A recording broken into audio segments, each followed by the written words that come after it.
Devons-nous nous mêler de ce qui ne nous concerne pas?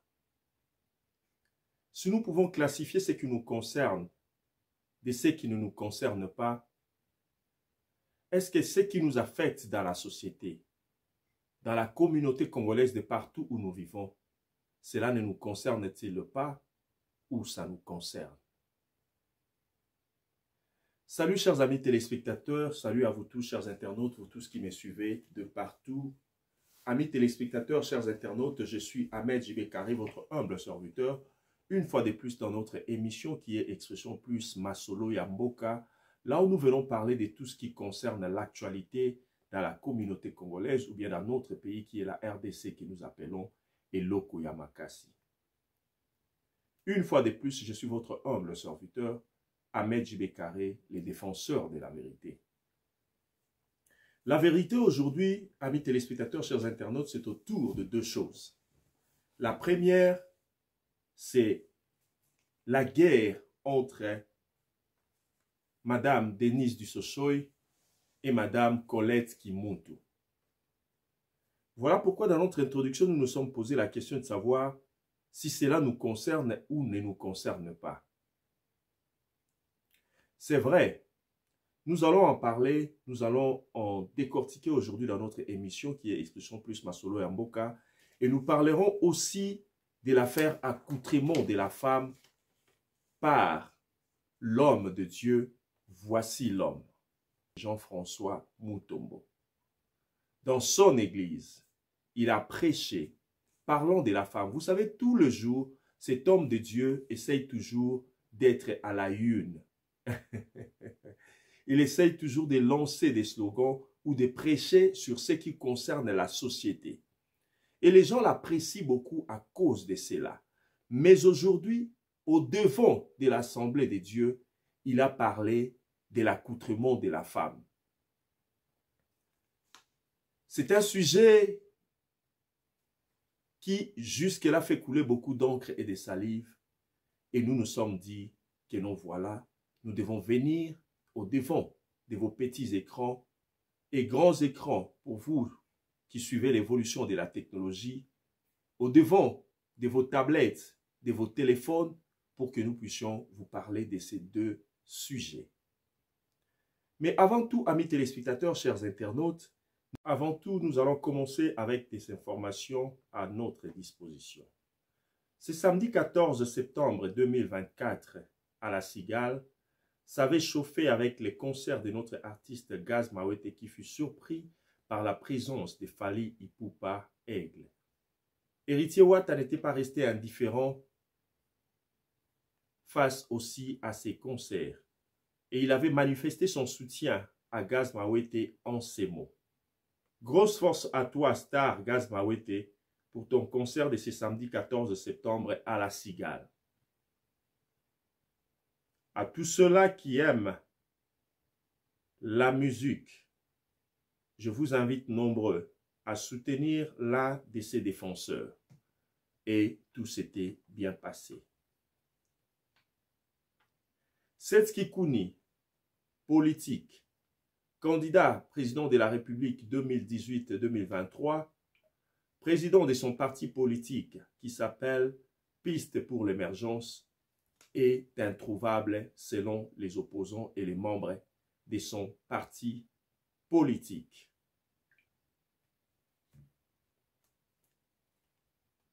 Jean-Jacques Wondo, le grand frère propre du feu député Serge Ouello, fut condamné à mort avec les autres dans le procès affaire Christian Malanga.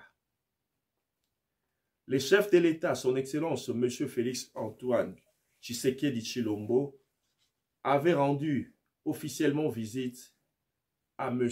Léon Kengo Wadondo dans sa résidence officielle.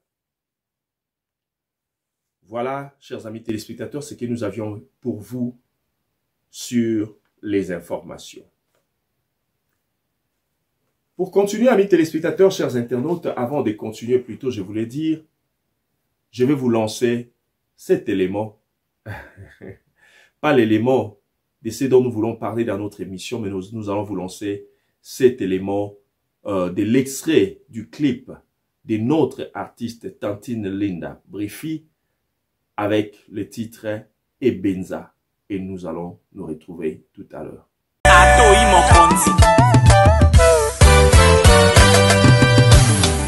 Libala izaka bato mibale Sheri linganga o Bolingo na yo na solela Kini yo linganga o Bolingo na yo na solela Kini yo nangani ndangai Bolingo na yo na solela Linganga prezide na solela Bolingo na yo na solela Nasa ya ninyo Patricia Nkuli Baya vinanga Na botela yo bana Aka Axel Banango kitoko Sepepe Nkuli Bebe yanga yo Dani Nkuli Yo ne romboxe Yako na lobi yo linganga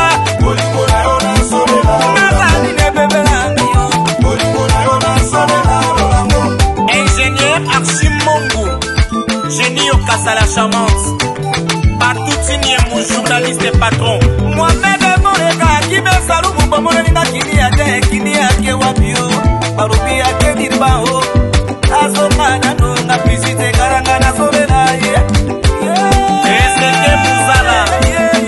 Oui, amis téléspectateurs, chers internautes, je pense que vous avez suivi avec moi l'extrait de cette chanson, au fait, le clip de notre artiste. Et lui, vraiment, il est un artiste complet. Il est artiste comédien, artiste musicien. Alors, nous le connaissons dans la musique, nous le connaissons aussi dans le théâtre. Et dans le théâtre, vous savez, chers amis téléspectateurs, que Tantine Linda a joué un rôle. Aza mwana mobali, mais a joué un rôle, il y a mwana mwasi, et si kani ya salaka. Rôle ya mwana mwasi, mais rôle ya kipede. Et si kanini asalaka kipede, et puis amibengaka Tantine. Awuti kosili sa studio na ye. Après avoir kosili sa studio, aye kosili sa tournage ya clip oyo, apesi yango kombo Ebenza. Ebenza, elingi koloba nini, directement nous profitons de l'occasion pour na kopesa mbote na oyo azali sponsor na ngai officiel, Yannick Kinia Ebenza.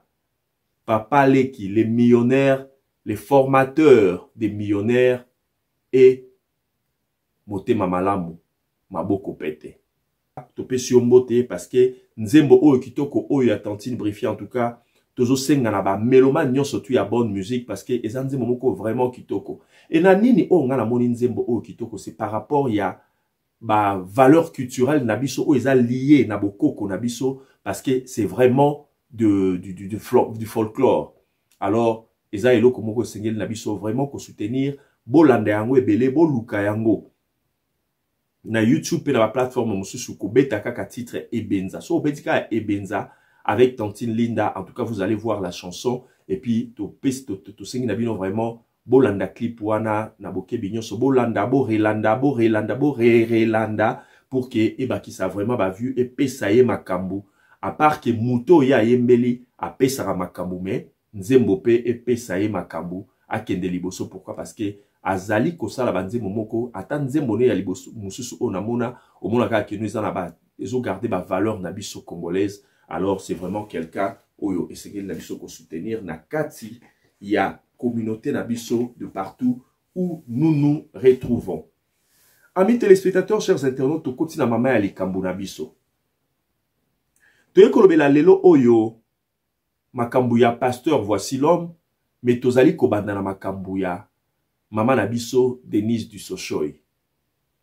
La question que nous allons nous poser, Zali, est-ce que nous devons du respect à Maman Denise du Sochoy aussi longtemps que tant que monae azosa la sortie médiatique, oye komi loko la troisième fois, et si ka oyo azako sala ba sortie médiatique, moko boye, ba sortie publique, moko boye, ya ndenge moko ya malamute. Ba valeur nini morale oyo yi azako te ya na communauté congolaise ya partout. Matéa nini oya zo mema à la place publique. Maman Denise du Sochoy, munoko ezali mabe, munoko eza kitoko te. Kitoko te pas dans le sens que non azana beauté te, non, azana beauté parce que boye bibino moko ami téléspectateurs chers internautes, c'est vrai que congolaise azalaka kitoko, mais soko tali ba congolaise ya Kasai bazalaka pe kitoko. Bazaba parmi ba première basi ya kitoko pe ya mboka na biso na bité bangomde bazana numéro 1. Mais na lobi ke baza parmi ba première basi ya kitoko ya mboka na biso Congo oyo tozalaka fier na bango. Mettons nazoloba munoko na ye kitoko te munoko mabe, eza munoko mabe par rapport ya maloba o yaza ko bimisa na munoko tant nazo sala ba sortie médiatique na ye. Dernièrement tomonaka Mama Denise du Sosoy ayaki liboso ya bilili boye pona kotangela biso koloba biso ke pouvoir oyo ezali ya baluba. Na sengi na bandeko nyonso tu baluba bo tenir ngai rigueur te parce que ngape kutu boyebi na bino ekolo na ngate. Bamsuba baloba nga naza moluba, bamsuba baloba naza muswahili, bamsuba baloba naza mukongo, do botianga partout o bokoki ko classer nga. Voilà pourquoi na bomba na nga même kombo na nga naza na nga kaka Ahmed JB Carré. Alors bino mo boluka eskani boko classer nga. So bo tinda nga na Bandundu, so bo tinda nga na Équateur, so bo tinda nga na Est, so bo tinda nga na Kasai. Et Talika Kabino, nyonso pe iska nyonso botinda nga la rondima kaka. Pourquoi?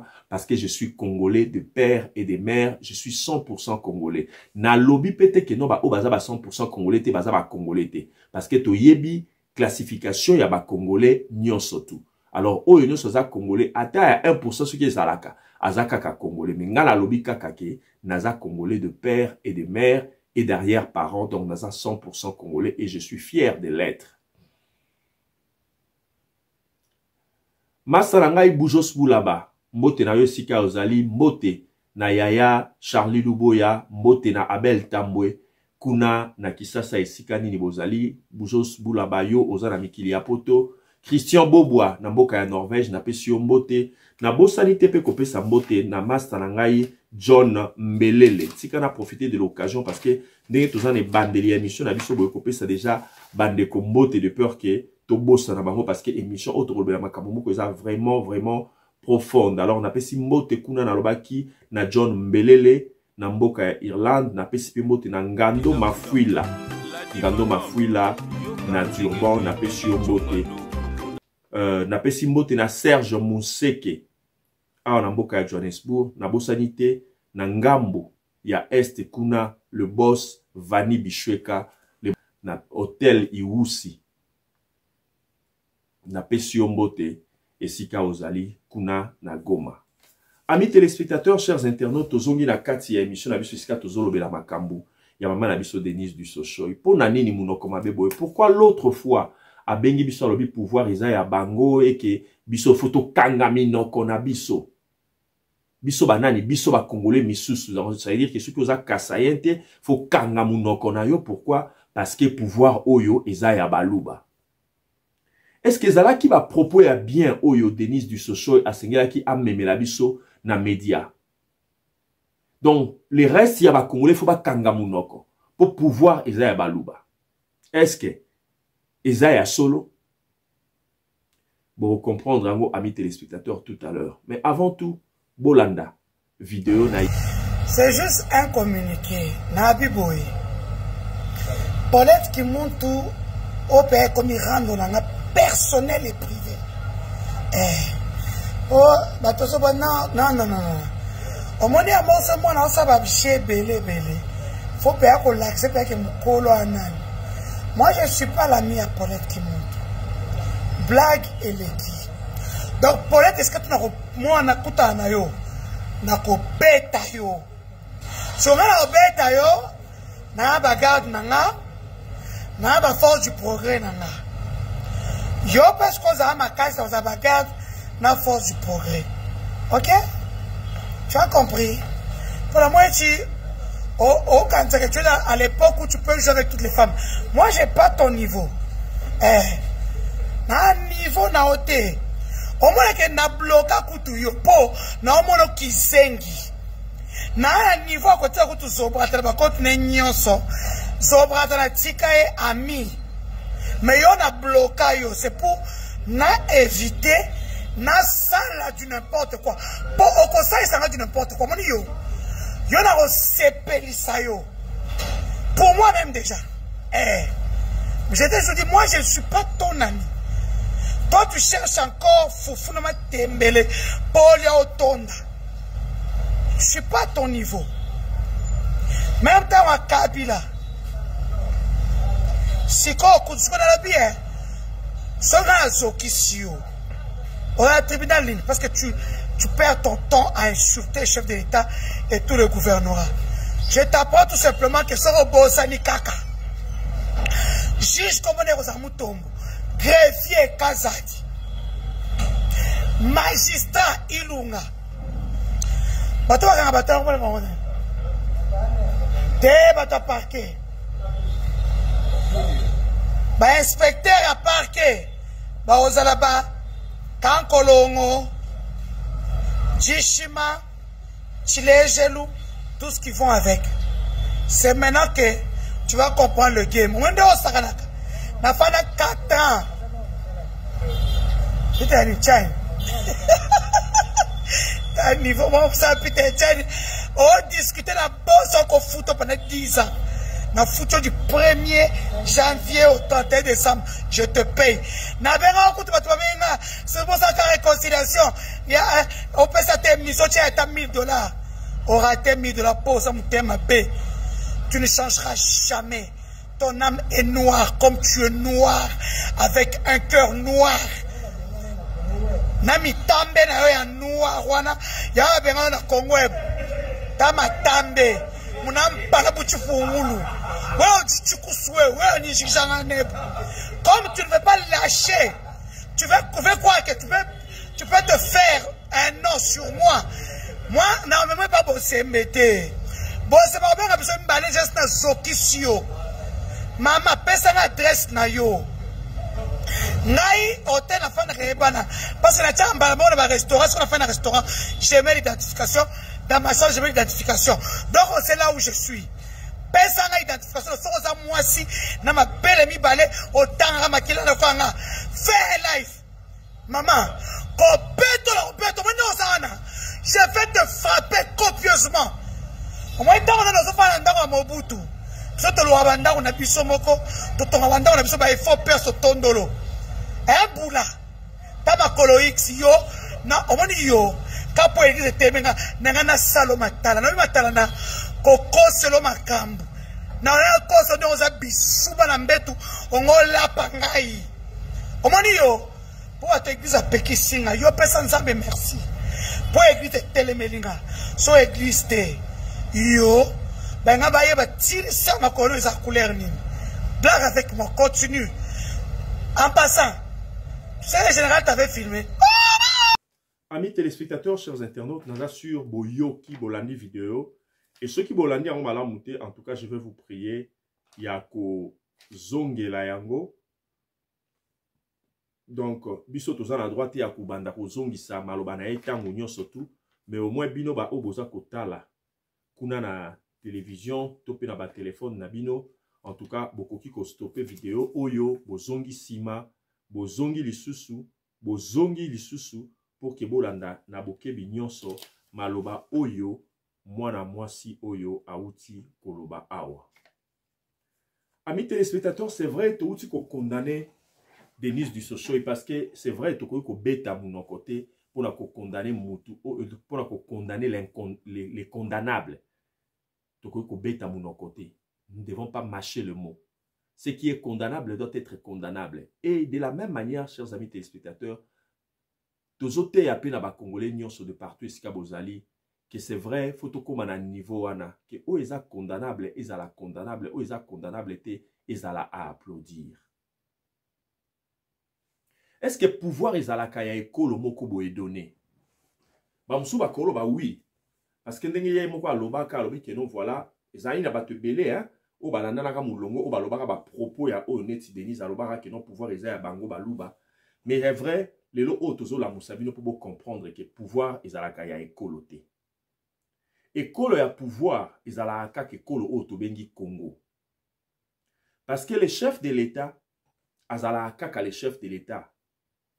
Dans la tinanine to benga chef de l'État le père de la nation. Pourquoi ba benga ke le père de la nation? Ceux qui yo Denise du Sochoy, au moni que pouvoir oyo ezaya baluba, alors on ne doit pas appeler les chefs de l'État le père de la nation, on doit l'appeler par exemple les chefs coutumiers, ou bien le père des Kassaïens, ou bien le père des Balouba. Mais comment ça n'a été aux autres que non, ils ont pouvoir, ils ont bino, au lobby, ils ont biso Balouba, ça veut dire que, au bossani qui na kati ya Kassaï même, toza kaka na Balouba te.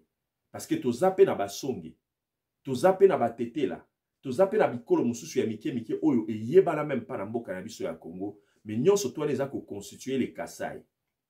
Mais tolingi koyebisa bino bo comprendre que pouvoir ezalaka na ekolo te, yango wana les chefs de l'État babengaka les pères de la nation. Ça veut dire, soki mutu azalaki Kasayen, azalaki équatorien, azalaki mutu ya Congo central, azalaki mutu ya Bandundu, azalaki mutu ya Maniema, ya Lomami, ya Tanganyika, ya Katanga, tope ya Wapi, soki akomi mukonzi ya mboka, alongwe na considération ethnique na ye, alongwe na considération tribale na ye, alongwe na makambo wana nyonso tu, alongwe même na parti politique na ye, na considération ya parti politique, a commis les chefs de l'État. Tant ba bengue les chefs de l'État, cela veut dire mukonzi ya mboka mobimba oyo za ko constituer babikolo nyonso oyo biso tozanango. Pena suka na yango esuki wana te nde toye ko benga ye les pères de la nation. Cela veut dire a commis papa ya batu nyonso. Mutu nyonso oyo abengami congolais. Ezala ya 1%, to ya 100%, to ya 200%. Boye bakeno voilà, mutuana nyonso tu papa na ye ezali les chefs de l'État, mokonzi ya mboka na biso, oyo, lelo oyo ezali son excellence monsieur Félix Tshisekedi. Topesi na yo mbote, papa mokonzi ya mboka, topesi yo mbote esika ozali, topesi pe mbote na mama Denise Nyakeru, pe libota na yo mobimba esika nyonso bozali, topesi na bino mbote mingi. Alors, tolingi ko faire comprendre batu eloko oyo. Na ba propos, il y a des konabiso Denise du Sochoy, alors lui, ba propos moko ezali vraiment choquant, et c'est malheureux. C'est vraiment malheureux. Pourquoi na lobe za malheureux, chers amis téléspectateurs? Parce que makambu oyo, ndeza ba makambu oyo to condamna ki le pouvoir nyonso tu oyo eleka na mboka na biso. C'est vrai, avec pouvoir, il y a Joseph Kabila, toko ko finga ye ndenge nyonso oyo toko ko finga, toko ki ko disqualifier ndenge nyonso toko ko disqualifier, mais c'est vrai, toko ko bossa na te que non voilà, pouvoir wana et ça qui pouvoir ya batu nyonso. Pouvoir oyo memela ki biso Swahili na kati ya mboka. Et comment ki loko la première langue. Neti bandai ko boma lingala po comme loko la première langue ya mboka na biso za loko la Swahili. Ce n'était pas le pouvoir ya Kabila Joseph, mais c'était plutôt le pouvoir ya Mouzé Laurent Désiré Kabila, d'heureuse mémoire. Mais pouvoir oyo uti koleka, c'est vrai, ba o bazala ki peut-être ba nekoto ba proche ya mukonzi. Balinga ki ba s'accaparer na pouvoir wana, mais toyokaka jamais mutu moko boye aleki na télévision koloba ke no pouvoir o eza ya biso ba Swahili, bino bato bikolo musubo kanga munoko. Toyokaki yango jamais na kati ya munoko moko. Na pouvoir o ezalaki avant pouvoir ya ba Swahili, ezalaki pouvoir ya ba Équatorien. C'est vrai, to monaki ba Équatorien ba botola ki neti ba s'accaparaki na pouvoir na maboko. C'est vrai que Mobutu azalaki unificateur. Asalaki na batu nyonso, toute tendance confondue, bat ethnie nyonso, tout bat tribu nyonso ya mboka na biso, et travaillaki na les chefs de l'État, le maréchal Mobutu d'heureuse mémoire aussi, mais tookaka pe mututa lobe pouvoir isa ya biso bangala. Ce qui peut être vidéo ezali, je peux m'abuser, bokoki ko pesi ko tindelanga vidéo wana de sorte que noto loba, to bandenge ni pe tokoki ko recadrer batu o baloba kandenge wana na kala. Mais est-ce que les lots photo bête la ngoma boko pourquoi? Parce que ceux qui ataba o ya kalabaloba kayango. Est-ce que les lots photo bête la ngoma boko parce que Denise du Socho est pas au loba. Azoya na ba même propos o ezali ko kabola, o ezali ko choquer bateau. Et c'est ngeli les lots bête la ngoma boko. Amis téléspectateurs, chers internautes, et loko ya kobete la maboko sikawana ezalité. Pourquoi na lobelo ko bête la maboko sikawana ezalité? Parce que ndenge yemoko le chef de l'État loba que non voilà nous devons corriger les erreurs du passé. Parmi les erreurs du passé, Zake, tout le monde a des erreurs du passé, il y a chef de l'État. Tout le monde a les erreurs du passé, il y a gouvernement peut-être Oyo, il y a administration Tshisekedi, na premier quinquennat na Bango, mais to keipe na ba erreur du passé. Moi, Moussika Mingi Kolokende, na ba prédécesseur, il y a président Oyo Tozali Nae actuel. Et parmi Babiloko Oyo Zali ba erreur du passé, Oyo Sengi la biso ko répété te, eza nini, eza pe ba tendance Oyo. Il y a ma tendance tribale et puis ma tendance oyo. Il y a ko s'accaparer na pouvoir parce que oza lié na mukonzi ya mboka o loba ke no pouvoir wana eza ya bino. Alors eza eloko o to ko betelango maboko ata mukolo moko te na mboka na biso. Il y a un grand frère aza bogomestre kuna na mboka Kinshasa ya moko ya ba commune ye pa tenaka ba propos ya lolenge oyo. Na kuka ko betele maboko te. Parce que ça fait longtemps que j'ai perdu son contact. mais ceux qui n'azalaki na contact n'engaki na bengena avec ses grands frères a obeti libanda. Ataku te zalaki réunion ya bakasayen. Ataku te zalaki réunion ya baluba, mais nalingaki na benga na lo ba grand frère obeti libanda parce que na yebeli yo na makambo yote. To vanda na yo, to kola na yo na quartier, ozo uta mboka poto, ozo ya Kinshasa, ozo sangisa batu nyonso, obundela pe commune wana mingi. Organisa pe ba action ebele ya malamu na kati ya commune wana. Alors ozo travailler na bango na kati ya o bazali na entourage na yo, eza kaka baluba te. Donc c'était une manière seulement ya koloba parce que ba kozo loba yango na réunion ya baluba, mais au moins propos wana ekokaki kobima ndenge maki wana ndenge kendaki viral wana. Et une fois tango kendaki viral ndenge wana esengelaki oleka devant le média pour s'expliquer et puis osenga pardon na peuple congolais oyo atikali pona ko comprendre que osalaki erreur. Amis téléspectateurs, chers internautes, boyoka ba propos ya sœur Nabiso. Alobi d'abord akobeta Colette Kimuntu. C'est vrai Colette Kimuntu ezala yé Denis du Sosoy ezala Colette Kimuntu na bango mibale za na mutu moko te o esengeli la biso to betela maboko pona ba makambo o bazo sala. Colette Kimuntu asaprenaka trop na chef de l'État, en s'emprenaka trop na gouvernement ba membre ya gouvernement. Mais est-ce que il faut kozongisa mabe na mabe? Je ne pense pas. Yomoko lobi Denis du Sosoy ke bato église na yo ba pekisi yo. Mais aussi longtemps ba pekisa ki yo déjà. Comment yaki lisusu liboso ya média, liboso ya caméra na yo, ya téléphone na yo, osa la vidéo ya lolenge aussi longtemps lobi ke non oyoke l'église na yo parce que ba pekisa ki yo. Oui, amis téléspectateurs, chers internautes, c'est vrai. Ndenge to uti koloba wana ke non voilà, tokoki ko beta maboko te na makambo nyonso tu ya mabe oyo elobami na munoko ya Denis du Sosoy. Alors conseil toza kopesa na ye kaka ezaka ke non voilà. Si elle ne va pas passer peut-être pour se faire pardonner devant la population congolaise, alors Atika Kaka Makamboyo, à se taire, Denis du Sosoy, s'il vous plaît, taisez-vous, arrêtez de parler, arrêtez de tenir de tels propos parce que le chef de l'État, c'est le père de la nation. Et qui dit le père de la nation, dit le père de toutes les ethnies et de toutes les tribus congolaises. Alors, il faut arrêter avec ce genre de comportement parce que vous n'enseignez rien aux gens, vous n'apprenez rien de bon aux gens. Nous savons que non, voilà, toujours traversé ma période, il y a anti-valeur. Nakati ambo kanabiso mona ba théâtre, ezote ya batumabe, ezote ya anti-valeur. So kei na ba musique nabiso, ceux qui bêtisent et quotité, musiciens au monde à lokola, à sala musique malamuté. Ceux qui ba cri na ba générique na bango ya bêtises et quotité, ba monde lokola ba sala ki musala malamuté. C'est ok, na ba makamu surtout na ba émission et tout consort. Au monde qui non batu, o baza ko sala ba succès. Na ba musique, na ba chronique, na ba musical, topé na ba émission, ba analyse, baza ko sa les ba o baza na ko tenir ba propos moko ya malamuté na munoko. Au moins que non voilà, ce mutaye na buzoba, nde buzoba wana ko sa ke non batu batala mingi et puis mutu wana ayebana lobi akoma mutambongo to peut-être musicien to nani azoye amemaye na mboka ya poto parce que boyebi yango bien que non et pas na biso ba congolais ko kende poto ezalaka déjà synonyme ya réussite. Alors toko ko continuer na ndenge wana te, toko continuer na ndenge wana te. To yoki yo wana otangi ke non, to yoki wana otangi Christian Bosembe, mais ce que ozoye ba ke non voilà, ezali na instance moko boye. O ekoki ko bengi sabino pour que isami sabino pour que e recadrer bino. Alors pourquoi ne pas arrêter avant que okoma na niveau wana. Chers amis téléspectateurs, chers internautes, torotanga juste quelques propos oyo Denis du Sosoy à tenir awa liboso na biso parce que ndenge komeli biso surtout ça veut dire et affecté biso alors tokoki ko kanga muno côté sengel to lobelango pourquoi parce que tozana posa ya ko promouvoir ma valeur congolaise alors oyo tomoni oyo eza ba valeur congolaise te oyo asalaki na ba sorti na yemo soto tout côté ngila bino tout à l'heure eza ba valeur te congolaise oyo sengel na biso to promouvoir alors sengeli to telemela yango faut to arrêter l'hémorragie avant qu'il ne soit trop tard avant que tout le monde ne soit affecté il faut to telemela to arrêter l'hémorragie oyo.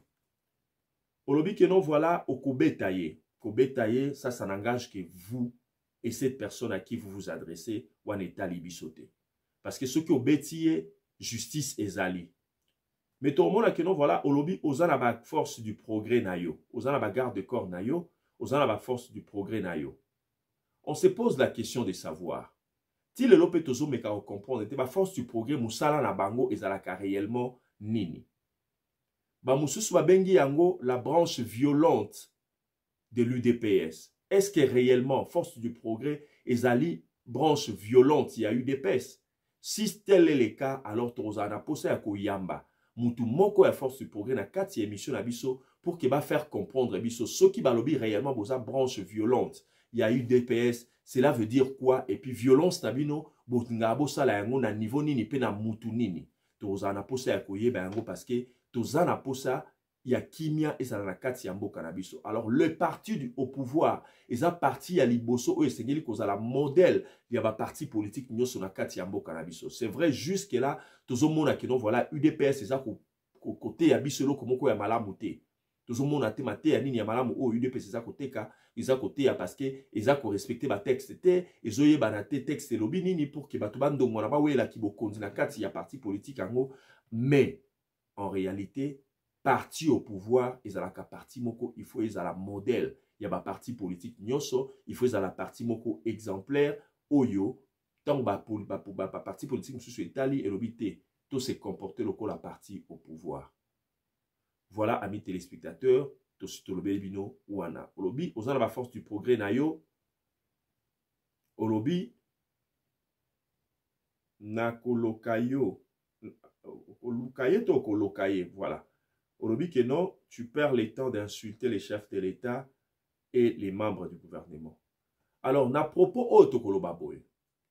Colette Kimuntu, et Sika Ozali Kuna, ce qui est vidéo o ekoko melayo, yeba yango que non, voilà, la démocratie ne veut pas dire insulter les chefs de l'État. La démocratie ne veut pas dire insulter les membres du gouvernement. Mais la démocratie, au contraire, c'est le pouvoir du peuple par le peuple et pour le peuple.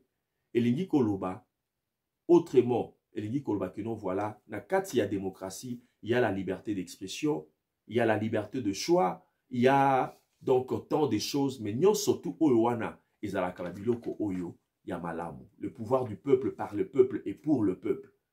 C'est ça la démocratie. Donc ça veut dire le pouvoir appartient à la majorité. Ba oyo bako ponelo komoko boye mingi nde bango nde pouvoir to loi wane kokene na faveur na bango. Et c'est ça la démocratie. Mais démocratie lingolo bate kofinga, démocratie lingolo bate libertinage.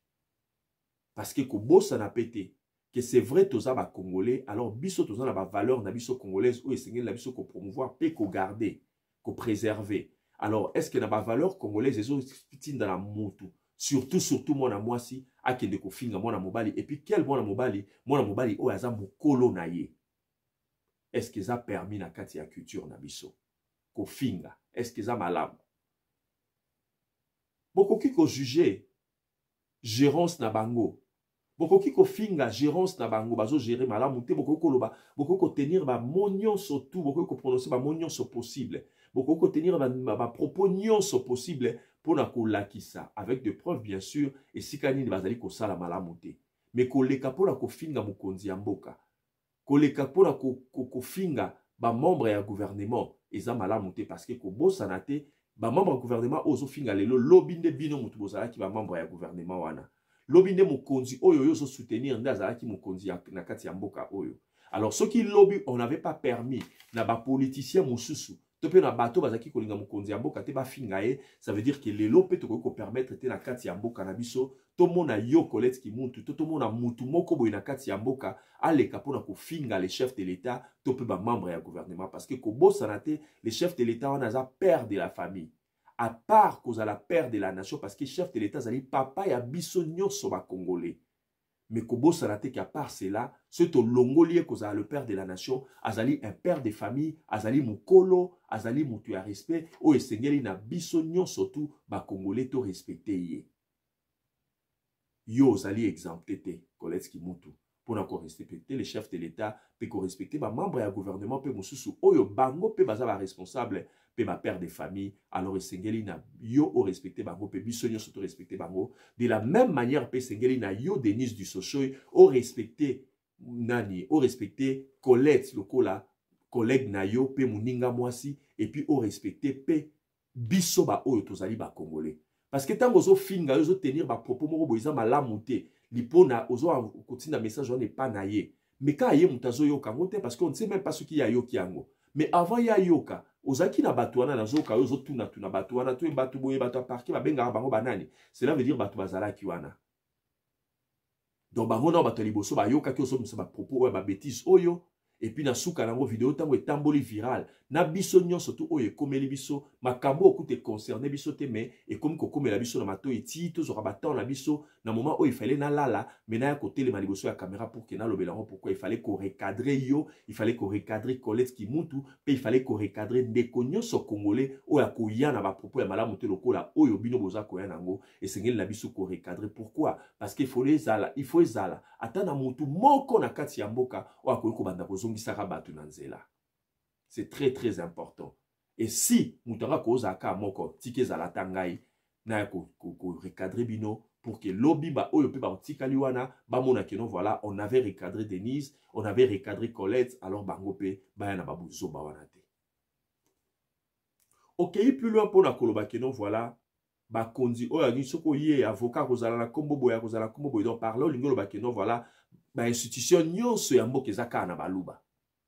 Alors que ça eloko o biso to ko sepela na ngote na kati ya mboka et je ne pense pas que même le chef de l'État tant que le père de la nation yemo pas ko sepela na makambu oyo yo lobi oyo parce que ko yolanda yo koloba boy cela veut dire à part ko banga Colette Kimuntu te oyo zué lokola mbanda oyo faut s'apprendre na ye mais faut ye bango que non biso ba congolais respecter biso te y compris yemo ko le chef de l'État au respecter yete parce que tant vous tenir ba propos koloba que non voilà otangi ba kombo ya mabele otangi ba kombo ya makila ndenge bimaka alors c'est que au respecter même pas la première dame Nabiso au respecter même pas la dame premier ministre au respecter même pas ba ministre nyonso tout autoza na bango na Congo ya basi et puis au respecter même pas ba autorité nyonso tout féminine autoza na bango na kati ya mboka na biso au respecter bango te. Alors pour nanga la opesa yo conseil en réalité ozonga lisusu liboso ya bilili po osenga pardon et pas ina biso ba congolais et pas ya mwasi nyonso tu ya Congo osenga e pardon et puis osenga pardon la première dame pe na chef de l'État. Pourquoi? Parce que o manqué biso nyonso tout respect. Amis téléspectateurs, chers internautes, tokoki ko continuer kolobela likambo yote parce que réellement eza ko sala pasi eza choquant. Amis téléspectateurs, chers internautes, sans plus tarder, toujours qu'il y a un deuxième sujet na biso du jour, tokende kolobela makambo oyo, il y a accoutrement de la femme na kati ya église, il y a pasteur Nabiso, voici l'homme. Totieli bino vidéo, de toujours kokutana encore tout à l'heure. Merci. J'ai comme impression que dans cette église, il y a des têtus. Nazolo Babou, c'est moi le pasteur. Ou soit tu veux être avec nous, ou soit tu peux aller là où il y a la légèreté. Désormais, je vais te faire sortir de l'église. Maintenant, nous n'assistons pas à des foulards et nababandana. Après, tu nous dis que tu es foulard. Foulard et zanine. Nous ne voulons pas voir tes cheveux. Il faut cacher tes cheveux. C'est ça le foulard. Mais maintenant, yo kangi banda. Ce qui n'y a pas de banda. Tolo bate po yo mutozo tongele biso temple okosili temple hotelem yo yeba ingayo suki nzamba sala nanga ite yo lingo lukanga sozo lukanga po naza nazam suki lelo naza suna nzambe to yo oyata nanda unanga soko ko kende tikelanga nzambe nanga na bandeli lelo suka ocheki tambale ya loyenge na kobimisa yo na église pe na koyokisa yo soni pe kozala mbala suka de deux. Plus question de pantalons dans cette église, chez les femmes. C'est comme si vos hommes me plus question de pantalons. Au moins moyen, ne viens pas. Va prier ailleurs. L'église est ébélée. Soto bondeliote. On est toujours mec.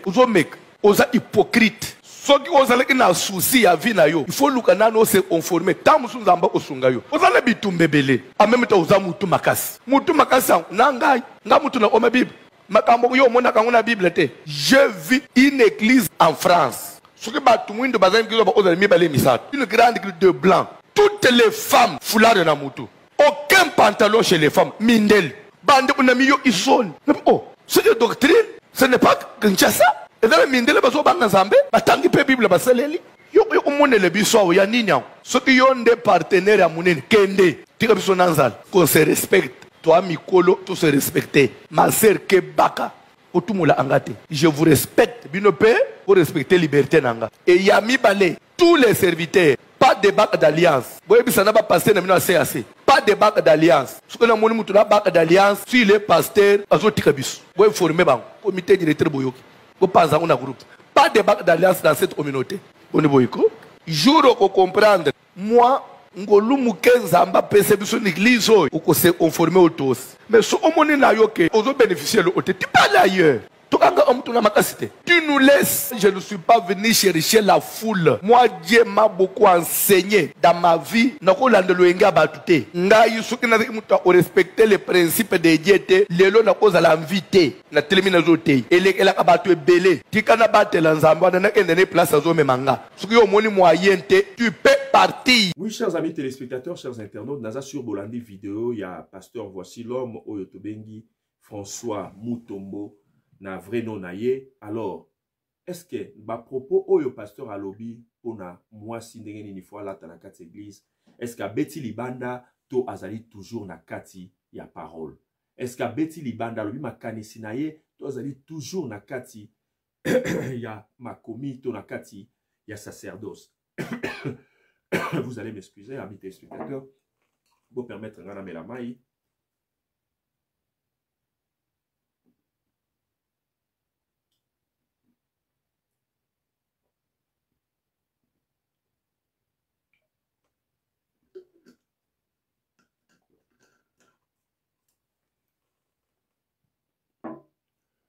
Oui, chers amis téléspectateurs, chers internautes, merci Nabino.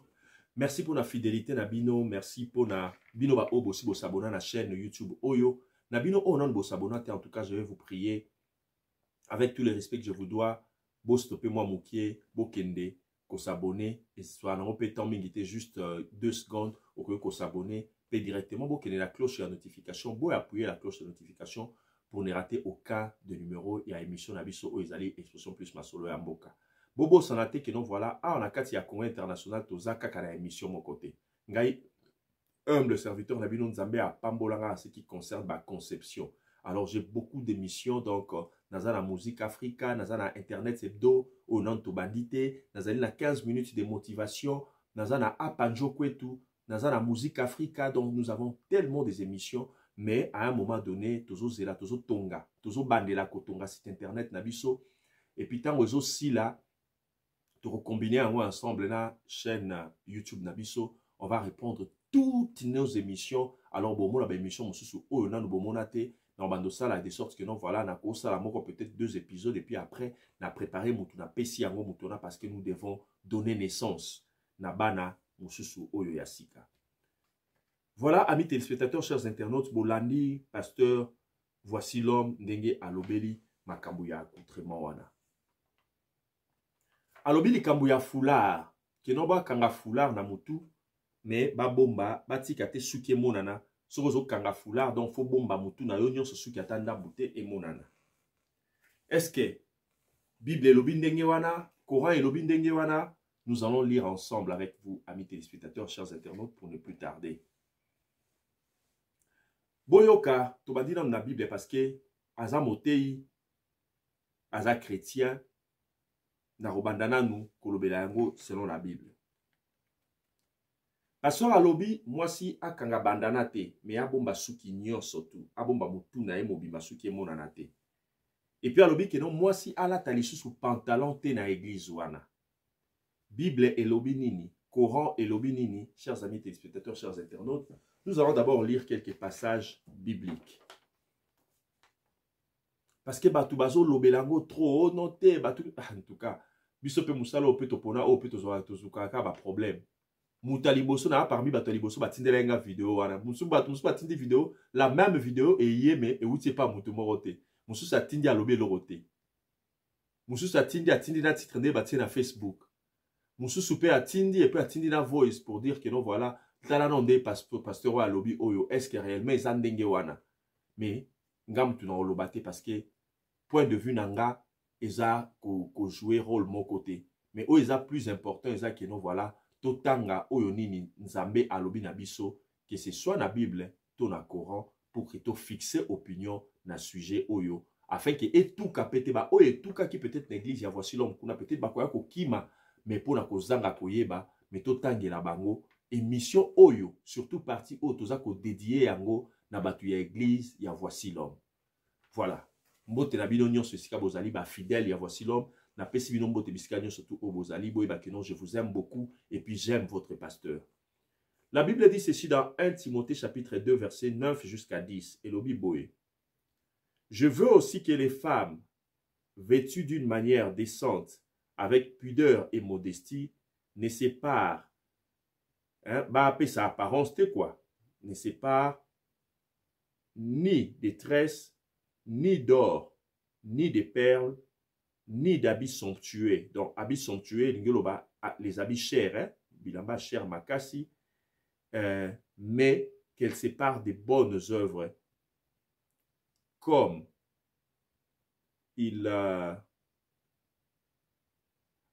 comme il convient à des femmes qui font profession de servir Dieu.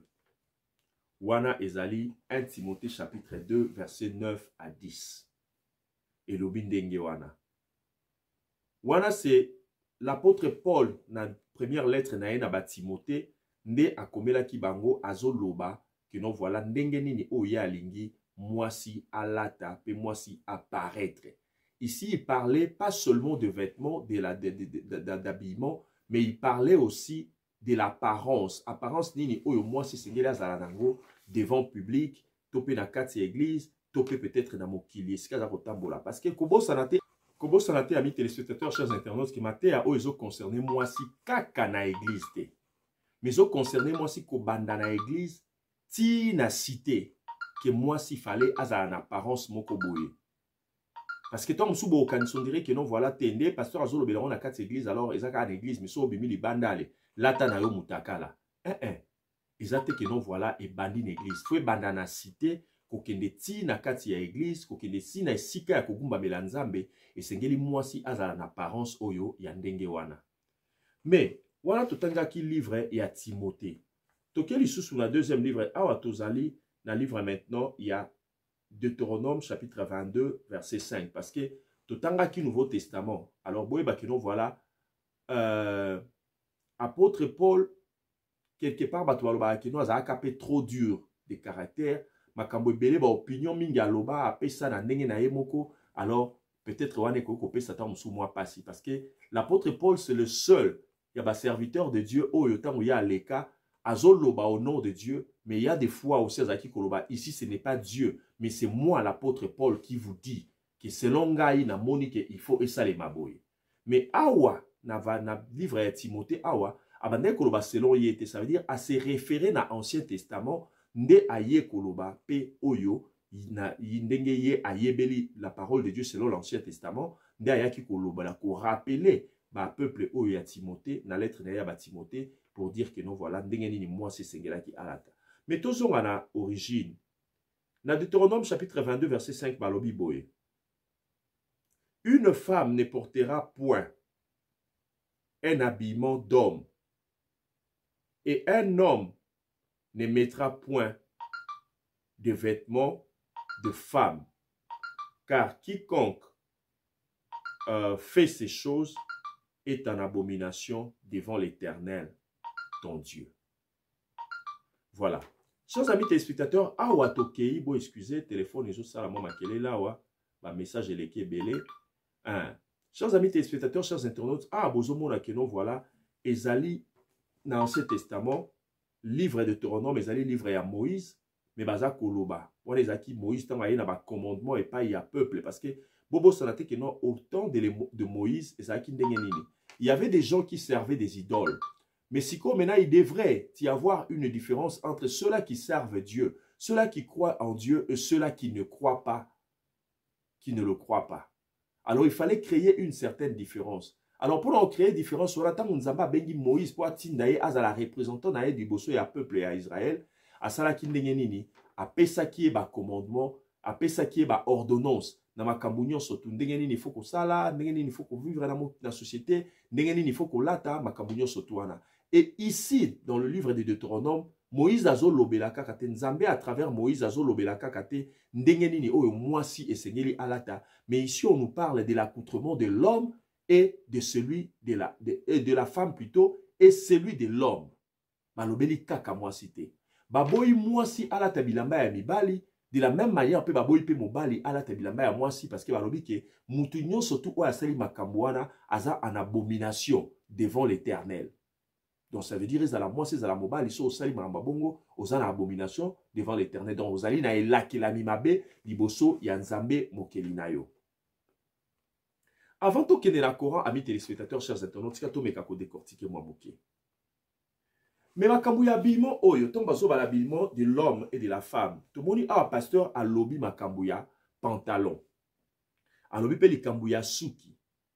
Mais tandis que ceux qui tokei na Ancien Testament, to tokei na tango nyonso tu ya kala, ezala Ancien ezala Nouveau Testament, au mona que non les femmes et les hommes s'habillaient presque de la même manière, parce qu'ils s'habillaient en tunique. Lelo na sitango kala ezala kite ndenge za lelo oyo biso tozolata ba pantalon. Mais na tango na bango bazaki kolata pe ba pantalon. Mais ba pantalon ane bandai kozala lokola kimono. Na sio bozomona photo na zoti la bino na pembeni wana bomona habillement ya tango kala ndenge nini botika na pousse na penda boy na coin pour que nati ki espace oyo pour na kotiela bino ba image wana. Na tango ya kala. Et les hommes et les femmes bandai ko s'habiller en tunique. Différence c'est bandai ko sala sko que non voilà tunique yango na ya basi na ya mibali ya basi ba bengale ko benga robe.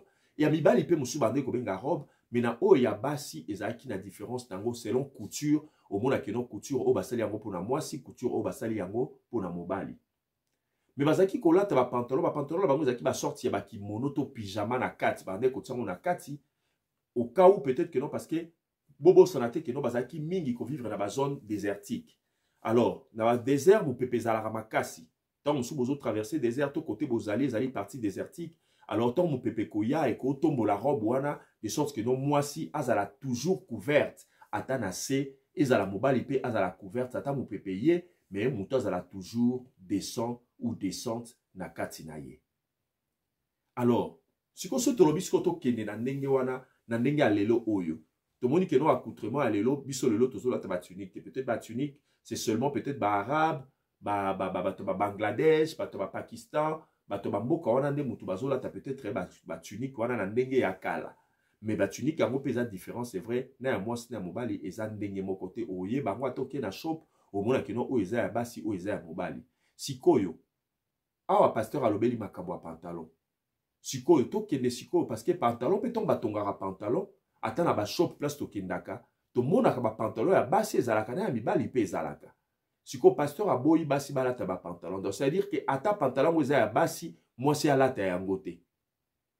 Mais aussi longtemps lelo ozo mona que non différenciation ya elamba ya mibali na ya basi ezapeka que non voilà ceux qui za veste ya mibali ezali ya basi ezali. Ceux qui za pantalon ya basi ezali ya mibali ezali. Ceux qui pesa nini elamba nyonso tout chemise ya basi ezali ya mibali ezali. Amis téléspectateurs, excusez ne me tenez pas rigueur. Moi faut pas me resalemi awa nazo bongisa voilà. Alors, tout ça, la nini na ndenge ya lelo, voilà, c'est là où la grande question se pose. Peut-être question ya ndenge oyo kosenga peut-être un débat penza entre ba homme de Dieu, te kosenga peut-être que non ba homme de Dieu ba kene na conférence débat moko boye, to na séminaire pour que ba vanda ba décortiquer ensemble encore makambo yo et makomi nzamba afin que ba parvenir na conclusion moko boye oyo kosala que non voilà et fixer l'audience ya ba na nzambe. Et puis, et fixer l'église une fois pour toutes. Parce que biso ba musulman, normalement, tu as la rapidement un problème mingité pour, il y a biso et bana qui non, voilà, balata aka, ba tunique, bas na biso ba imne balata aka.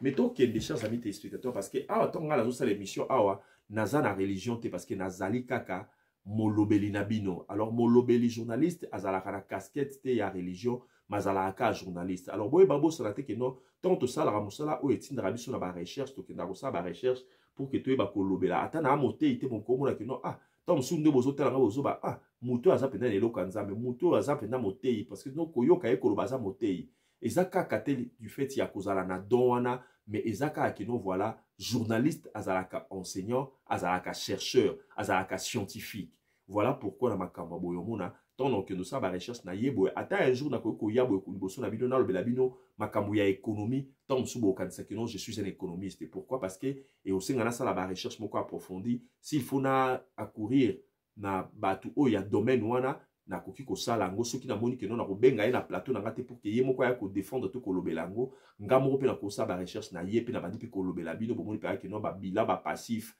ba actif tout ça là comme ko bima ah donc na désordre bo moni pe na ke non c'est que makambo ye mabe. Amis téléspectateurs, chers internautes, ok sikoyo na courant parce que makambo o ya kolata o na kati ya ba religion et lobami kaka na christianisme te mais ata et pas ya ba musulman pe makambo oyo et lobami. Mais sikoyo na courant balobi mwasi alata ndenge nini. Torotanga yango chers amis téléspectateurs pour te fixer vraiment l'opinion afin que ba na nzambe nyonso parce que bobo sonate que non muto ba bengi chrétien et ngelo ba mondimi. Muto pe ba bengi croyant musulman et ngelo ba mondimi pe kaka.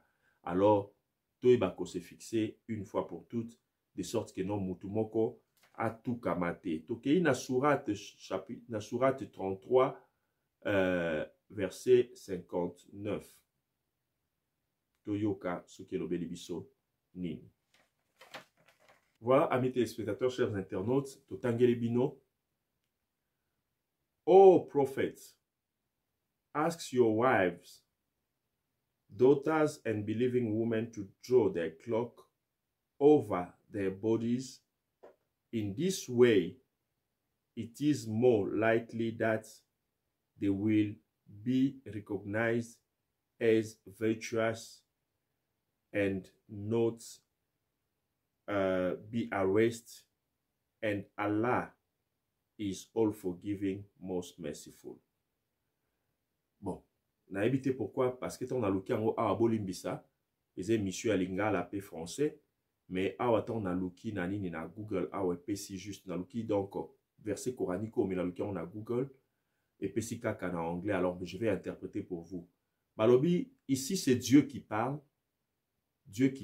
au prophète.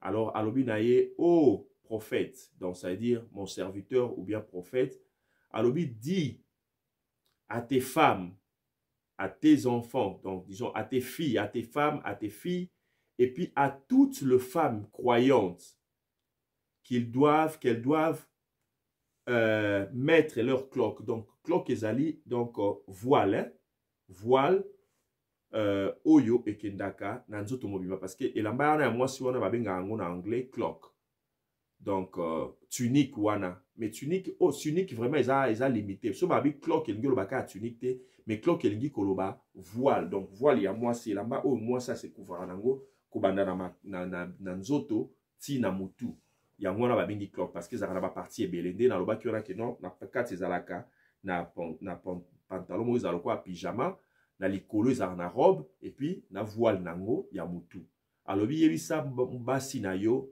bana na yo ya basi pe mwasi nyonso tu oyo azali croyante que non voilà il faut alata atia cloque na ye oyo ekobomba nzoto na ye mobimba parti nyonso tu ya nzoto na ye et puis na lolenge wana nde bakozala reconnu comme des femmes vertueuses et puis quand ils seront reconnus comme des femmes vertueuses, bakozala déranger te sexuellement bien sûr. Bakozala déranger te, ça veut dire na balaba leska ou barotambola, bakozala déranger te. Alobi na ye et puis nzambe azali oyo alimbisaka pe nzambe na mawa. Voilà chers amis téléspectateurs, chers internautes, ndenge courant elobeli yango donc d'une manière vraiment claire et puis na moni ke non bo moni pe ke non voilà Bible pe elobeli yango d'une manière claire.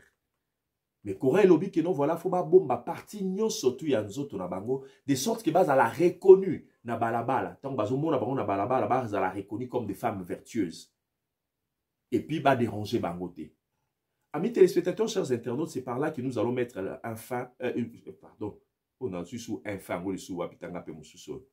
Chers amis téléspectateurs, c'est par là que nous mettons un terme na émission na biso ya lelo où ezala qui vraiment éducative pe ezala qui vraiment enseignement mobimba na sur bo sepel na makasi lelo peut-être bolobi pasta ba super bengi imam ba super bengi cher hein donc bo sepel na vraiment makasi. Alors ceux qui bo sepel na beaucoup melanga ekuna na ba commentaire ceux bo za na ba terme mususu o bolingi ki non voilà na ko vanda pour que na lobela bino yango. En tout cas ne vous inquiétez pas naza mutu o nzamba pesa ba don ebele. alors beaucoup melanga boloba que non lobela sujet tel bon mona que non na lobela yango vraiment et puis et ça que tout le monde a se retrouvé et puis bo sepela. Amis téléspectateurs, chers internautes, pour la kosu qui s'alègne à l'obaboye. Il y a eu une vidéo documentaire Moroboye, bah ça là bon, wanezala qui a ba femme américaine ou bah comment qui ba musulmane, jeune fille Moroboye azaki dans donc même pas donc dans de early vingtaine, hein, azaki koloba boye, aza peut-être ceux qui est bella cause à 22 ans, alors que non voilà, tant a commis musulmane, qu'est-ce qui s'était passé? Et ça dit que abi libosa ba ndeko lata ba mini jupe ba culotte a mikuse et tout comme ça ba ndeko exposer nzoto nae abi metango ba ndeko exposer nzoto ndenge wana et ça là que non tom su mubali amoni na nzela sepeli na mwamba moko fa ba no simba ye akosimbe tom su na mupenda akosimbe ba mona liboko akosimbe ba mona lipeka donc moi mubali azana ba courage nyo surtout ya ko approcher moi si pourquoi parce que moi amoni d'ailleurs que non ozo benda yo ozo attirer déjà donc web c'est que non naza available donc naza prête naza vraiment pour na yo nazo luka je suis à la recherche. Alors, mais tant qu'on a commis musulman, a commis kolata ba clock oyo. Alors, que non, au moins, que non, na mibali nanzela ba commis ko respecter. Même mobali ceux qui a lingi a approché pour alinga yo, au moins, que non, a osala na approche moko boye, ya respect makasi. Pourquoi? Parce que y a considération, so considéré en tant que moi, c'est pourquoi. Voilà pourquoi, chers amis téléspectateurs, chers internautes, on a lobeli yango pour la documentaire, on ezala qui a ba femme musulmane américaine, ou ba comment ba musulmane. Mais là, on lobelango kakate parce que mission na biso to sala a né dans le que non journaliste azalaka na religion té. Mais na ko lobelango toujours na cadre ya ma enseignement, ya pasteur na biso voici donc une façon ya koloba que non voilà quand la femme s'habille d'une manière décente, ba lobi que non voilà tant ba to ba romona ye ba ko reconnaître le kola une femme vertueuse. Omoni. Donc ça veut dire que ceux qui ont reconnu comme une femme vertueuse boye biango atoza mwasi botala ndenge nini ba mibali ba approcher ba femme branamiste na nzela to linga ba sa ba branamiste atant que mobali au moins que non voilà tant nazo approcher une femme branamiste tant nazo approcher ba basi o ya nini ba musulmane tozara na ndenge moko différente ya ko approcher bango et attend que ba chrétien bobo sanate na sur boza d'accord avec nga ke basi mingi o balata lokola ba branamiste wana ce mobali azo kinde ko lingae bazara soki mobala azo lingaye mais azo lingaye na ndenge ke abala eta découvrir ye kaka bazara na lokuta na munoko olinga kosa ye libala et puis soki moi ça mutoye na ndenge lokuta te olinga mamo ndenge azo linge wana mbala moko atangele ata mo libala pour ka comprendre que non une façon à koyebise que non nazo ya ko approcher yo mais pour une relation sérieuse et pour na nini ba approcher bango pour une relation sérieuse c'est tout simplement parce que atali ndenge mo sanga zo la tazuma ke note o pena za malamu pour na kozala moi si na kati ya ndako. Pour terminer, chers amis téléspectateurs, dans Web Sabine Lokomoko. Au moni bilamba oyo batiaka na échantillon na kati ya ba boutique d'habillement.